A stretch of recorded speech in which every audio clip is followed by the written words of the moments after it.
This is Dr. Stan back here at Radio Liberty, coming to you from the hills overlooking beautiful and picturesque Monterey Bay, and bringing you the news behind the news, the story behind the story.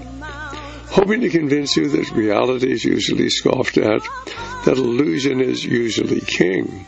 But in the battle for the survival of Christian civilization, it's going to be reality and not illusion or delusion that'll determine what the future will bring. And our guest tonight is Cheryl Hancock. Hi, Cheryl. How are we doing? I'm doing well. Thank you, Dr. Stan. Well, why don't you tell us what's going on over in Israel? I know now here you come back to the United States to get married, but you're going to be going back over there in October. But I know you're in contact with people over there, and can tell us what's really happening. Yeah, actually, I'm on a speaking tour after I got married, on a speaking tour, and just really trying to get the truth out about what's going on, because we're definitely not getting it over here. And Israel, as you know, has just finished a war with Hamas, and they're having a ceasefire. But in the meantime, right now, there's so many attacks going on in Israel, in the West Bank, buses going through the West Bank, even in Israel proper. A bus was attacked at the old city, and it actually caught fire from a Molotov cocktail. Kids have been injured, rocks been thrown at cars where kids are injured, and so many attacks are going on right now. So they're actually coming against Israel in a whole different way. And Hamas, right before the ceasefire, they asked for them to start helping them with this war against Israel. And so Palestinians have just kind of chimed in, and that's what's been going on ever since. So anyways, it's been a real difficult time for them over there. Hello? Is the violence then continuing? It's just that Hamas has stopped firing missiles. Is that it? Yeah, okay. I thought we lost connection. So, yes, the violence is continuing now in many parts of the West Bank, in many parts of Israel, even in Jerusalem, around the old city. In the Gaza Strip, okay, it's quiet there. The rockets haven't been coming in, which is good. And as you know, Israel found a lot of tunnels underneath the ground that Hamas dug, and that are very sophisticated tunnels. They found over 32 tunnels, and of course they didn't find any. The Hamas built these tunnels, but they didn't build any bomb shelters for their people, unfortunately. These tunnels, I don't know if you heard what they were going to be used for. Well, yes, why don't you give us the background of what's really going on over there, the things that we're not getting here in the United States. Yeah. The tunnels over there were going to be used to attack Israel on September 24th, which is Rosh Hashanah, which is the head of the New Year for the Jewish people. They were going to send at least 500 terrorists, Hamas members, through the tunnels, and they were going to come up in different places in Israel where they have dug the tunnels, and the openings could be under houses, kindergartens, different places. And this is a time when all the Jewish people celebrate, and it's a very nice, sweet time. But with this happening, they found in these tunnels, they found handcuffs, they found medicine to put the people to sleep, tranquilizers. They found things where they were going to kidnap Israelis and kill thousands of Israelis. So if they didn't find these tunnels, if the IDF did not find these tunnels, there would be a huge attack coming on September 24th, killing a lot of Jewish people. So the 3 teenagers that were actually kidnapped and killed, the Jewish teenagers, actually helped save a lot of Jewish people. They ended up becoming heroes, even though they passed away now. Well, now, basically, Cheryl, did they get all of the tunnels? I mean, basically, you're saying 30 tunnels, but were there more than that? Are some of these tunnels so hidden that the Israelis weren't able to get them? You know, I believe that's the case. I think they found 32, but they know that there's more, and they haven't found them yet. So this is very dangerous for Israel right now. Well, now, basically, what's happened? Have the missiles stopped coming in? The missiles have stopped coming in, but what was so strange this morning, I woke up, I have a red alert on my phone, so whenever a siren goes off in Israel, it goes off on my phone. My phone woke me up with a siren, and when I looked at the phone, it was about 5 o'clock in the morning, it was a rocket coming in from Lebanon. So, from Syria. The rockets are coming in from the north right now, but not from Hamas. All right, Sydney. Our guest, of course, is Cheryl Hancock. If you have a question, don't be bashful. Our telephone number is 1-888-24-LIBERTY, 1-888-24-LIBERTY, or 464-8295. We'll be right. Well, Cheryl, are those missiles that are coming in from Syria are coming from Assad? Are the missiles coming in from Syria are coming from the Islamic radicals and ISIS that certainly is there? What do we know about the origin of these missiles? Yeah, I know that one of them came from the Assad, from the military of Assad, and then they're fighting, of course, the Nursa group, which is an Al-Qaeda affiliate, and Nursa up there has captured actually 44 UN peacekeepers. I think they're getting that news over here, and they're Fijian from Fiji, and 72 Philippines. Actually, they were captured also, but they escaped. So now this Nursa group, Al Qaeda, and they're more like the rebels to Assad. Now they're making a list of demands for what they want from the government, to release these people. So the fighting is right on the border of Israel, and that's the problem. You can hear the bombs in Israel right now. So Israel is on high alert on that border, and the rockets have been coming into Israel, and Israel fires back at where these rockets are coming from, telling them to stop firing into Israel. Some of them may be strays, but they shouldn't be fighting that close to the border. They're trying to take over the border crossing right now into Israel from Syria. Well, now, what about Lebanon, and what about Hezbollah? Are they firing any missiles on into northern Israel? Some rockets came in from Lebanon just last week, and it injured 2 5-year-old boys, and it hurt a lot of people, put people in the hospital. Who fired them, no one knows, and the report never came out, or at least I didn't get it. And so there are rockets coming in from the north, and now Hezbollah, as you know, is kind of caught up in the Syrian war over there, fighting for the regime of Assad. So they're pretty busy, and that's a good thing for Israel. About how many missiles have come in from Hezbollah? Do we have any idea? At least 3 that I've read about. Well, at least 3, but I don't know the full amount right now. They're not intentionally firing all the time. This is just something that's been going on a little bit, just like Hamas was doing. One here, one there, and it's not good because that's terrorism. That's terrorism because you never know when the rockets are going to come in. And it has injured people. Hold that thought. We'll be right back. Well, this is Dr. Stan, and Cheryl simply says that basically there have been 3 missiles that have come in from Hezbollah in the north this last week, and then, of course, they've had some rockets actually fired from Syria into Israel. But basically, now, what are the people doing? Are the people returning to their homes in southern Israel? Is it safe? And, of course, are they going to clear an area along the border there to protect the population? What's going to happen now that supposedly we have a truce suddenly in southern Israel? And then what's going to happen in northern Israel? Yeah, well, first of all, in northern Israel, I should also let you know that there was a drone that came in from Syria last week, and Israel did shoot that drone down. So there is a lot of activity on the northern border that Israel has to pay attention to. In the south, yes, people are back in their homes, but they're really leery of what's going to be happening. Now, this truce was supposed to be a truce that has no deadline, but I have also heard that it could last only 30 days. So right now they're on their toes, they're on alert to find out what's going to happen here. Hamas, I've got a report today, Hamas wants to continue on fighting. So we don't know right now what's going to happen. We're in the same boat. We're just waiting to see what Hamas is going to do, but stay on high alert.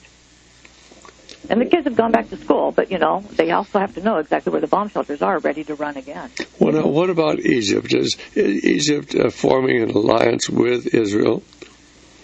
Egypt actually doesn't want Hamas to be doing, of course, what they're doing. They don't want to open the border crossing from the Gaza Strip into Egypt because they don't want them passing in there. That was one of the stipulations for this ceasefire, that they would allow some movement from Gaza into Egypt. They have family members, some families that are living over there.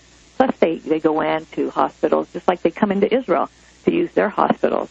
So Egypt is reluctant to open it up because they know what they're capable of. They know that there's been a lot of tunnels going from Egypt into the Gaza Strip, taking weapons, drugs, black market items, all these things.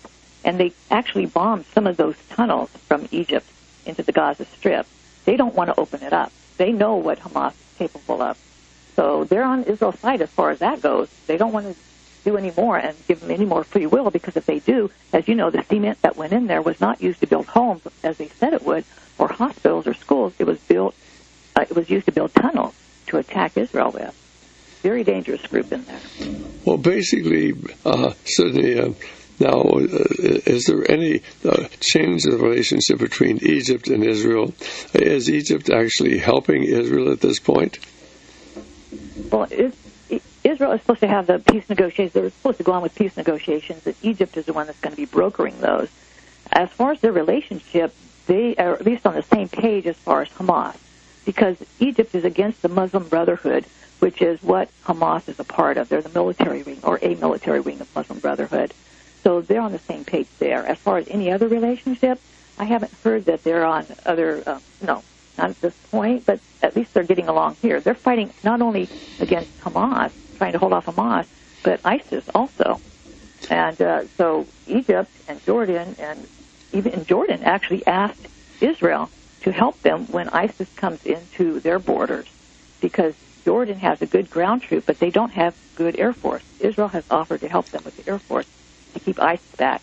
So Israel has offered to help Jordan with their Air Force, is that correct? Yeah. Now, basically, who is funding Hamas?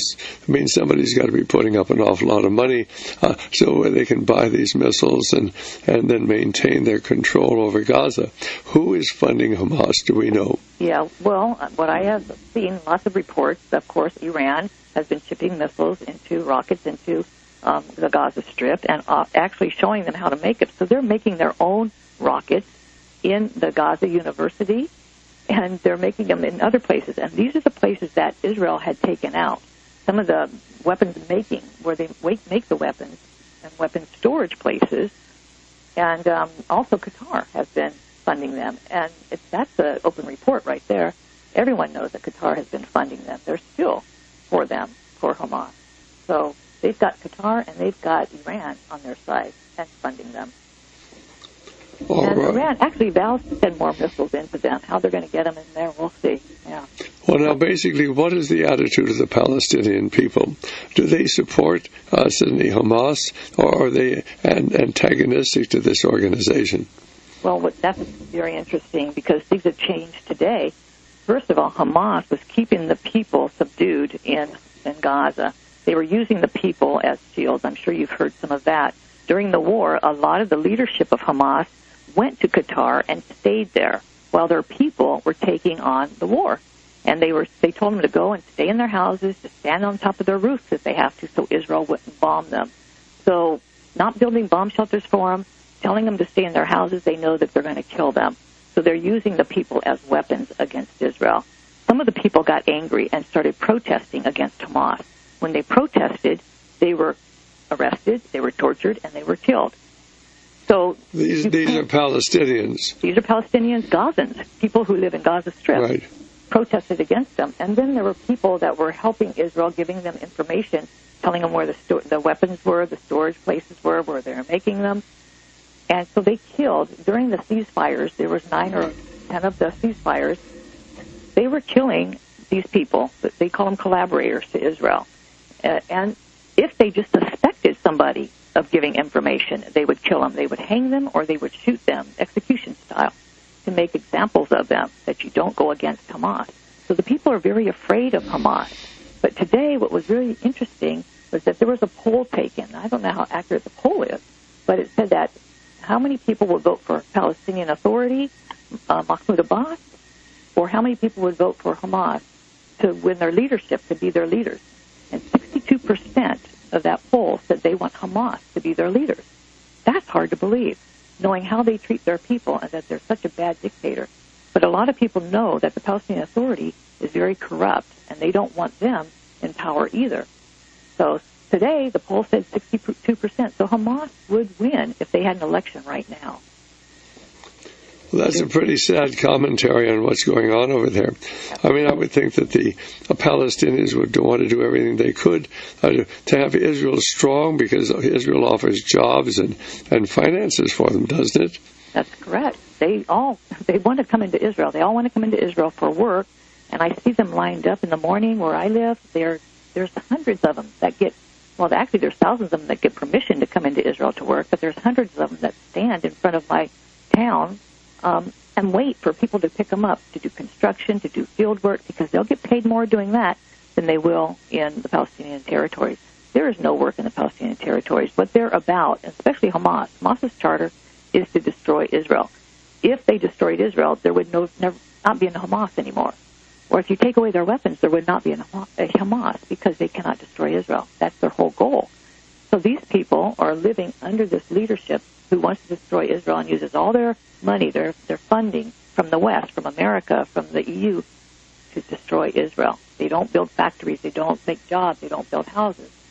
So it's a very horrible way to live. And yes, a lot of them would like to live under Israel authority, but if they say that, they could be tortured, they could be killed. They can't speak. And basically, is anybody suddenly stopping this torture and killing of the Palestinians? No, that's a sad thing, because Israel can't go in there and stop them.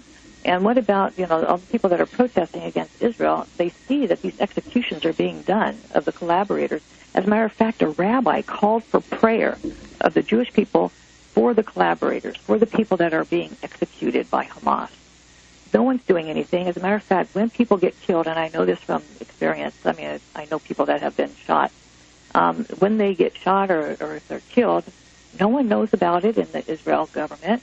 It's between the Palestinian Authority or Hamas or Fatah, and it just goes unsaid to anyone else.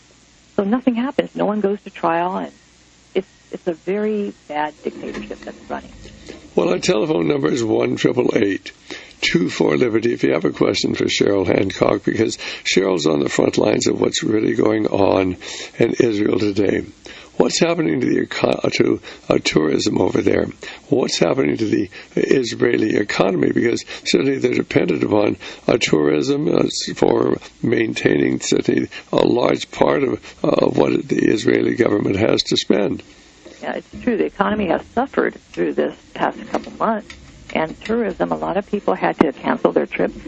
Israel gave them the money back. The people that canceled, tourism was way down. Of course, more tourists still came, and no tourists that I've heard of in any report has been hurt, and that's a good thing. And people are still making aliyah, which is immigration to Israel. As a matter of fact, 338 Americans immigrated to Israel in July, right in the middle of the war.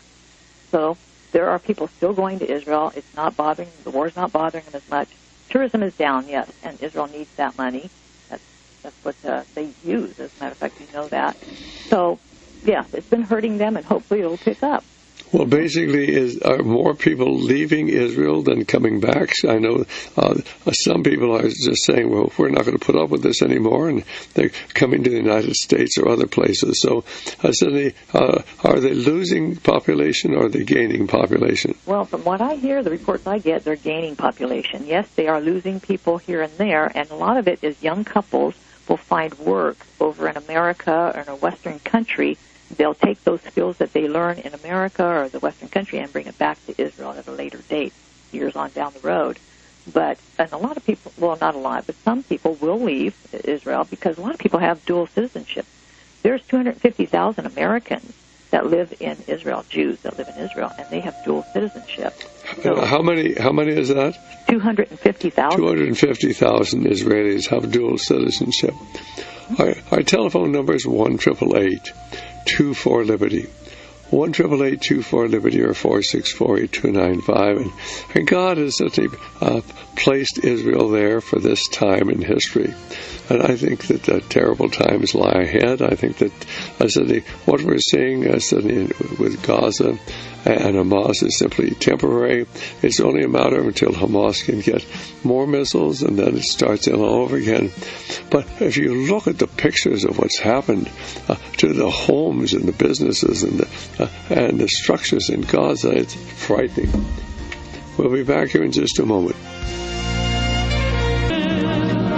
Well, basically, Cheryl, it looks like, literally hundreds of millions of dollars of damage was done to Gaza. Do we have any idea how much damage was done and how they're ever going to be able to rebuild those homes and businesses? We don't know. Well, I don't know how much damage was done. I know a lot. I've seen the sites on the television and different pictures, and heard a lot. But I saw a report where the Hamas leader was speaking out, and he said that they did great during the war. They made some headway, and they feel like they won the war, Hamas did, and that they are closer to getting Jerusalem, because their goal is not just for Hamas to have Gaza and live free there, but they want all of what they call Palestine. And they said that the West will rebuild Gaza. And Western nations are already beginning to do that. They're donating thousands, hundreds of thousands of dollars to help rebuild Gaza. So hopefully it'll be better than it was before. But, of course, as far as the Israelis are concerned, do the Israelis think that they won the war, or do you think they lost the war? Because basically, my understanding is Netanyahu did not consult his cabinet. He did not consult the military leaders. He unilaterally elected to take this peace agreement. What do you hear about that? Yeah, and I hear that also, and there are people very angry with what he did. They feel like that Netanyahu should have stayed and finished the job, whatever that means. Because, how do you finish? They shot 4,000 rockets into Israel, and they figured at the beginning of the war they had 10 to 20,000 rockets is what I heard. But even if they had 10, there's still 6,000 rockets. And so people in the South are saying, hey, we're going to have this all over again if we don't continue, if we don't do something else. So within these 30 days of the ceasefire, they're waiting to see what's going to happen. Is Israel going to go back in, or is Hamas going to start firing rockets? Because they're antsy. They want to do that. As a matter of fact, Hamas called on Fatah and the people in the West Bank to help them fight against Israel right now, and that they should stand up. And that's exactly what they're doing. It's like a little intifada or a holy war going on. So they're actually fighting against Israel, and Hamas wants to join in again. So we're just waiting to see what happens there. But, yes, a lot of people are angry at him for stopping. What do you foresee happening? What does the average Israeli that you are in contact with see happening? Well, they see that they need to continue, and they think that Hamas, of course, is going to start firing again. It's just a matter of time. They're hoping that it's sooner than later, because right now Israel is just standing by waiting to see what's going to happen. And they don't want to go on with life as normal. They're tired of living under rocket fire. And as you know, this has been going on for at least 9-10 years, where the rockets are trickling in. Ever since Israel left the Gaza Strip, they said, we'll give you peace if you give us that land. Get all the Israelis out of the Gaza Strip, and we'll give you peace. So they got all these thousands of people out of their land, out of their homes that they grew up in, and now they have no peace. So they realized that it was a big mistake. Hold that thought. Well, this is Dr. Stan, and certainly Cheryl is saying that certainly there were about 9,000 Israelis living in Gaza, and certainly they were told, well, if you just get the Jews out of Gaza, we'll give you peace. All you have to do is get the Jews out of Gaza. And so basically the Israeli citizens living in Gaza were forced to give up their greenhouses and their homes and their property. They were never compensated for it. They were forced at the gun and bayonet point to move back into Israel. And did the peace come? Of course it didn't come. And of course the people at that time, if you heard our discussions with Barry Shamish, it was obvious that this was not going to solve the problem. But of course now things are worse than they were. And Hamas has a site from which it can regularly launch missiles into the southern part of Israel. And then of course you have Hezbollah in the north, can launch missiles into Israel. And now of course with Syria in radical hands, and believe me, Israel did everything they could to help the radicals take the western part of Syria. Now, of course, they're also a site for missiles. So our telephone number is 1-888-24-LIBERTY. If you look at things from a logical point of view, it doesn't make any sense unless there's another agenda, unless other forces there working. Cheryl, does anybody ever suggest that this whole thing is contrived and suddenly it's going to result in an ultimate disaster for Israel? Yes, absolutely. Yeah, what's going on right now is that the Palestinian Authority and Hamas and other nations are trying to delegitimize Israel. And they're doing a good job of it because people around the world are believing what they hear on the news, which is biased usually against Israel, and they believe the lies. Like just today or the other day, first of all, the other day came out this report that Israel is going to take 1,000 acres of land and they're going to build Jewish homes on it. And then it was said that this is Palestinian territory. So how can Israel steal this Palestinian territory? Well, there is no Palestinian territory. Palestinian territory, okay, what they have now, Bethlehem, Jericho, and the West Bank, but that's Israel land. Israel gave Bethlehem and Jericho to these people, to the Palestinian people, to the Arab people. Now, this land that they want, that Israel wants to build on, is between Bethlehem and the Itzion Bloc, which is Jewish. The Itzion Bloc is Jewish. So this is what the Palestinians want in the future. So they're saying this is Palestinian territory, and Israel's stealing it from us, and the West is believing it. So Israel's looking really bad, and they're beginning to look worse and worse. And what I believe is that they're going to just make Israel look so bad that the whole world's going to come against Israel. And it's sad because I feel like I'm fighting a losing battle. When I see the facts, I'm trying to report the facts, yet it's hard for people to believe me over CNN and BBC and the others. It's a losing battle for Israel right now. Well, that is why we have Cheryl on a regular basis, so we can get the truth about what's really happening. The major media lies to the American people about what is really taking place there. Our telephone number is 1-888-24-LIBERTY. 1-888-24-LIBERTY or 464-8295. But one of the biggest problems, I think, is Netanyahu, who operates independently. And, of course, those of you who listen to our programs regularly realize that Netanyahu was a furniture salesman when they identified him and pushed him into a key position in the government. Basically, he was a member of the Council on Foreign Relations. Many people will try to tell you that Israel is the rich and wealthy Jews in Israel are running the United States. My feeling is, of course, that Israel is doing exactly what it's told to do by powerful forces here in the United States. What are your thoughts on that? Yeah, that's correct. And that's why Netanyahu had to back down from continuing the job he had swore to finish this time. And he was getting pressure from the United States, for one. And now he's being pressured into negotiating with them. And they don't negotiate with terrorists. It's like America's not supposed to negotiate with terrorists. Hamas is a terrorist organization. The PLO is a terrorist organization. So people don't want to say that anymore because they're the ones that turn into the PA, Palestinian Authority. So Israel's forced to negotiate, and every time they negotiate, they lose because there's the pre-negotiations that they set up on the table, and if Israel doesn't do what they want, then they look bad. They say Israel's not coming to negotiate. So then America tries to push Israel into either giving more land or opening this or letting go prisoners, which we did, and those prisoners are the ones that kill more Jews. Bad situation that Israel has to listen to America and do exactly what they say. And what about ISIS? Are they involved at all in the attack on Israel? Well, the ISIS group is wanting to get to Jerusalem. They figure if they get Jerusalem from the Jews, they're going to win the respect of all the Arab nations, all the Muslim nations. So they're working their way across. As you know, they are at a checkpoint now at Jordan. In Jordan, that's why Jordan asked for Israel's help. The Air Force. Israel knows that if they come into Jordan, they can come right into Israel. And the Palestinian Authority are letting their people support ISIS. They had a big rally on the Temple Mount. Hold that thought. Our telephone number is 1-888-24-LIBERTY. Give us a call. Basically, Cheryl, when you get back to Israel in October, will you be able to go into the Palestinian region? Will it be safe for you? Well, I've always gone in past 15 years, and I feel like it might be getting more dangerous. But, if the Lord's led me. The Lord's led me. I feel safe enough wherever He leads me, and I will have to go in and check on people. I have guys that were Palestinian Muslims and that have become Christians.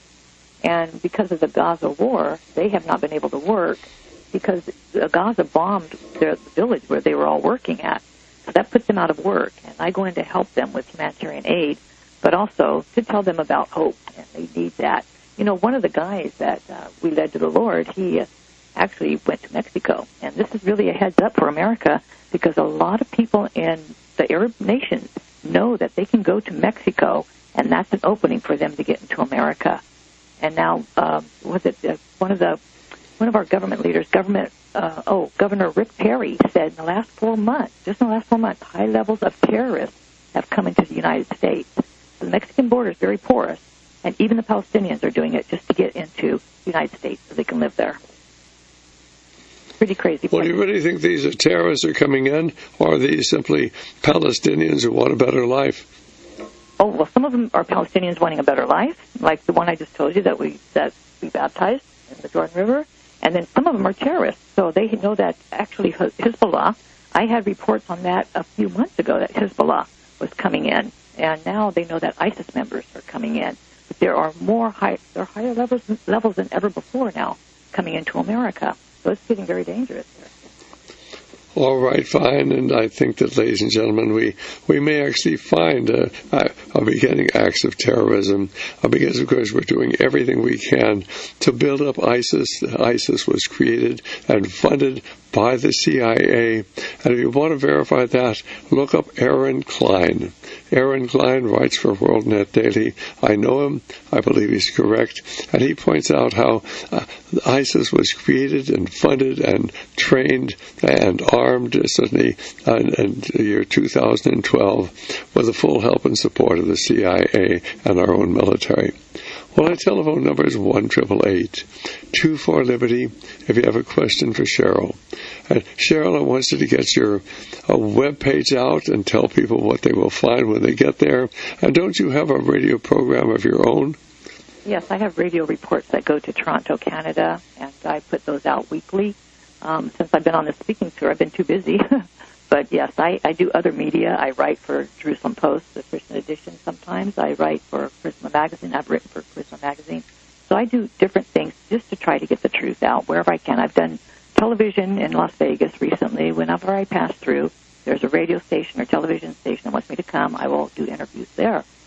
So the only way to really contact me, because I don't want to have a website out there right now, I'd rather have people contact me personally. I do twice a month, I put out an email update to tell what's going on in Israel on the ground and give some news that we don't get here in America. But that email address is reporting from Israel, all one word, reporting from Israel @gmail.com. That's reporting from Israel, all one word, @gmail.com. And basically, of course, we get the emails from Cheryl. We always look forward to them and get on her list and certainly an email list and get her material. It'll help you to keep abreast of what's really going on in the Holy Land. Well, now, basically, will your husband be coming back to Israel with you? Yeah, that's the plan. We're hoping so. He is working here a little bit. He's got a couple of years before he retires, but it's a seasonal job, so hopefully he'll be coming with me. And we've got a lot to do in Israel. You know, when I went to Israel 15 years ago, I went there as a Christian wanting to do work for the Lord, and I continued to do that. But when I got over there and I realized we weren't getting the truth, then it was on my heart to get the truth out, not only the gospel truth to the people of Israel, but the truth about Israel to the people of the West. We need to know what's going on around us so that we know what the signs of the times are. There's a lot going on around us right now. Well, you've certainly been on the front lines of getting the information out, a wonderful source of help for those of us here at Radio Liberty. Our telephone number is 1-888-24-LIBERTY, 1-888-24-LIBERTY, or 464-8295, and I hope you'll be able to get by and see us before you head back to Israel there in October. Well, I'm planning to do that, so I'm going to be giving you a call soon. I leave on October 11th, so it's going to be before that. All right, fine. And basically now, do you need any additional speaking engagements?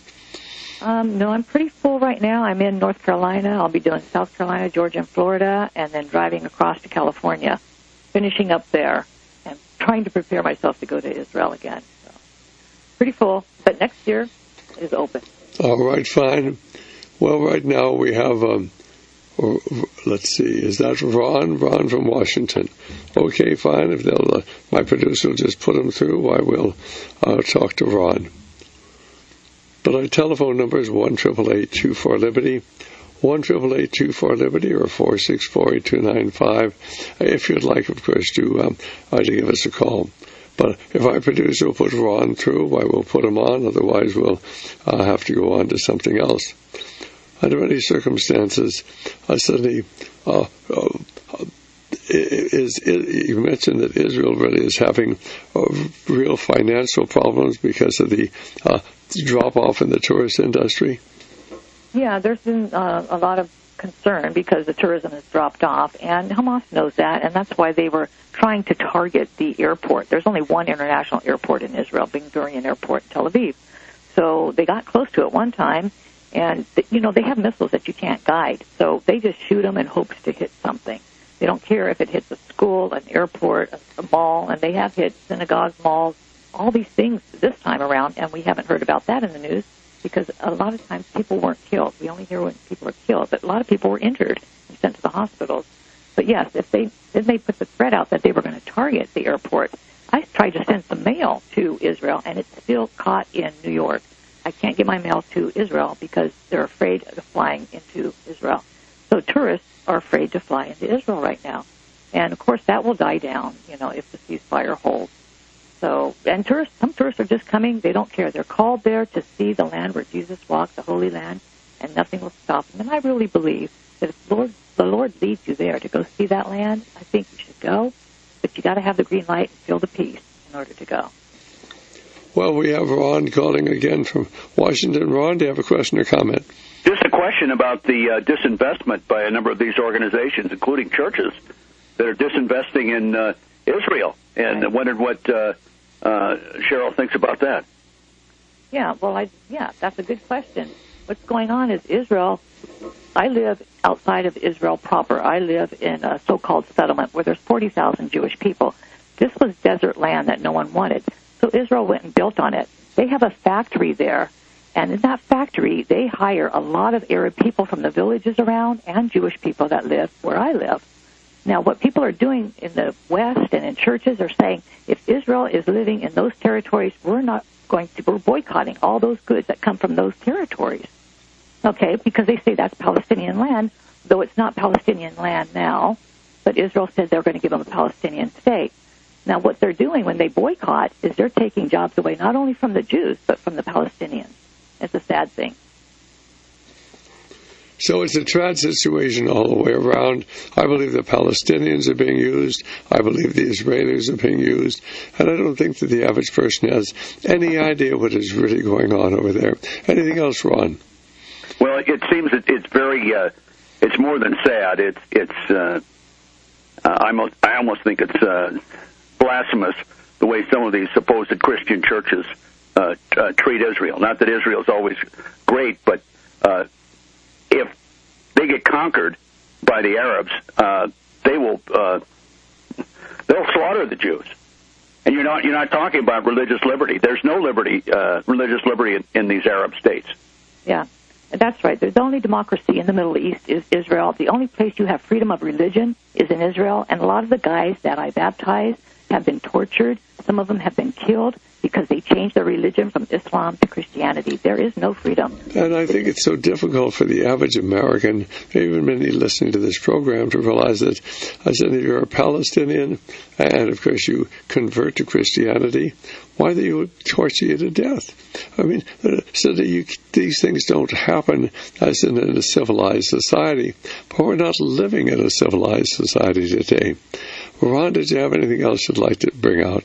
Well, just one other thing about this ISIS. A lot of the Christians that are being slaughtered by these ISIS types lived in or were members of churches that have existed for hundreds of years under caliphates in the Middle East. These guys are almost a demonic group, as far as I can see. I think you're absolutely right. And, of course, as I suggest, people simply look up Aaron Klein, and suddenly an ISIS, and you'll find out that this whole thing is funded by the Central Intelligence Agency, creating the best enemy money could buy in preparation for the coming war in the Middle East. And the average American can't believe this is going on, but I really believe it is. Anything else, Ron, before we let you go? Yes, sir. Psalm 1:1. Blessed is the man who walks not in the counsel of the ungodly. So, unfortunately, when we turn on the television and watch the, quote, news, unquote, really the disinformation, we are walking in the counsel of the ungodly. I agree with you, Ron. That's right. And that's why I'm doing what I can. Get the truth out. Amen. Our telephone number is 1-888-24-LIBERTY, 1-888-24-LIBERTY, or 464-8295. If you have a question or comment on this subject or what's going on over there in the Middle East, why, we'd love to hear from you, and there's nobody who's better able to answer your questions about what's going on in Israel than Cheryl Hancock. Well, basically, have any of your friends left Israel because of the threat of the missile attacks? No, not Jews, not Arabs, not Christians. No, as a matter of fact, I know people that have gone over there, and people are wanting to rent my apartment while I'm gone. So I got to get back before it gets overtaken. No, I don't see anyone leaving at this point. Well, basically, is there growing anti-Semitism throughout the world? And is that anti-Semitism leading to an increased traveling, suddenly increased migration to Israel? Yes, it is. As a matter of fact, in France, there are so many people immigrating to Israel, and it's all because of anti-Semitism. I got a report just last week that there was a young couple in New York walking down the street, and a group surrounded them. They had a flag from an a Palestinian flag, and what they were doing was surrounding them, and they started making fun of them. Of course, they hit the lady with a bottle in the head and just began attacking them. And this is in New York. This is in America, the punch-out game or knockout game, where they walk up to a Jew, and they just knock that person with one punch as hard as they can to see if they can knock out a Jew. That's happening in America. It's happening all over the world. They're trying to delegitimize Israel, and now the Jews are saying, Israel, stop fighting because we don't want to be attacked. Some of the Jews are saying that. Other Jews are just coming to Israel to join their Jewish people because they know they're not safe anywhere else, though they're not even safe in Israel, but they're safer. Well, now, basically, do we have any idea how many people are coming from France? What about Germany? What about suddenly Greece? What about suddenly other countries throughout the world? Are Jews from many countries of the United States are going to Israel today? Yeah, there's Jews coming, making aliyah, is what it's called, immigrating to Israel from all over the world. But right now they're focusing on the Americans because so many Americans are coming. And during the war, and of course so many French are coming, and I had the number last month, I forgot how many came, but a lot more than Americans. The French people have come, yes, Germans, and even Ukrainians. You know what's going on over there. Russia is attacking Ukraine, and now the Ukrainians are coming to Israel also. They want to immigrate there. They don't feel safe over in the Ukraine. So the Jewish kids came during the summer, and Israel gave them a program just to get them out of the war zone. And isn't that funny that there's a war zone in Israel and a war zone in Ukraine, and the Ukrainians came to Israel so they could have a good, fun summer. So, yes, people are coming to Israel from all over the world, just like the Bible says, I will bring them from the north, south, east, and west. And that's exactly what he's doing. That's exactly what God's doing. And they're watching the Bible come to pass. I have to tell you, this one lady, she was from Russia, and I was talking to her, and I said, did you know that you're a part of prophecy? And she looked at me like, I had a translator, of course. She looked at me like I was crazy. And I said, okay, read this. And I opened the Bible up, and she was reading about how the Lord's going to bring them from the north, south, east, and west, and how he's bringing them back to their land. She began crying. She didn't know she was a part of prophecy. It's happening now. So we're watching the prophecies happening that were written 3,000 years ago. We're watching them today come to pass. It's exciting. It's scary because we know what's going to be happening. You read the Bible, you'll know. But it's exciting, too, because we know where we're going. Amen to that. Well, let's go quickly to Eric, who's calling us from Michigan. Eric, do you have a question for our guest? Yes. I've heard reports from investigative journalists regarding the fact that the three Israeli lads that were, I guess, kidnapped and murdered, that there was a SOS phone call from one of them, and what they heard was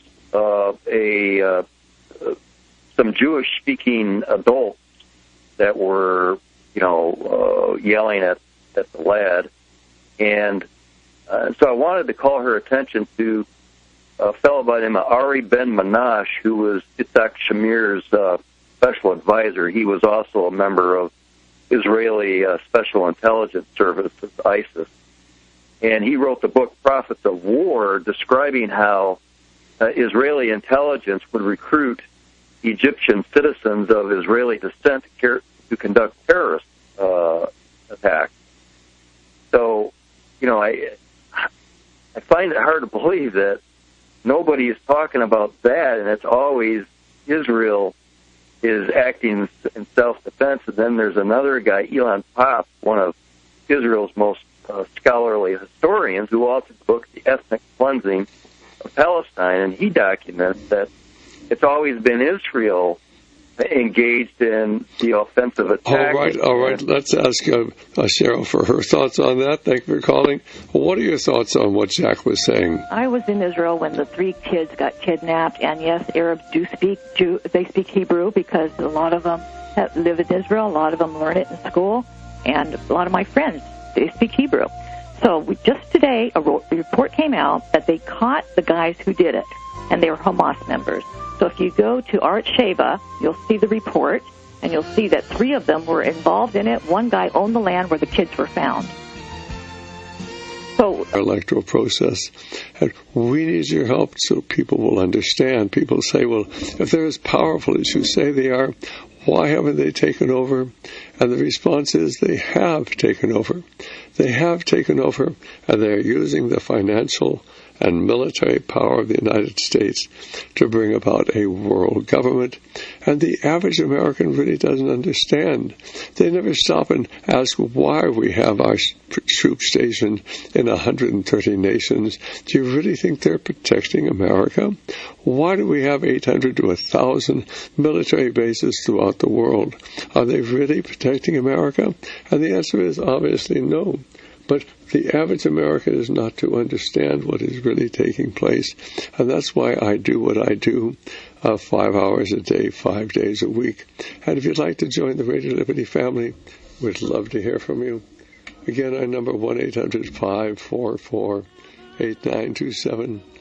1-800-544-8927, our webpage, radioliberty.com. Please pray for Radio Liberty, for our provision and our protection.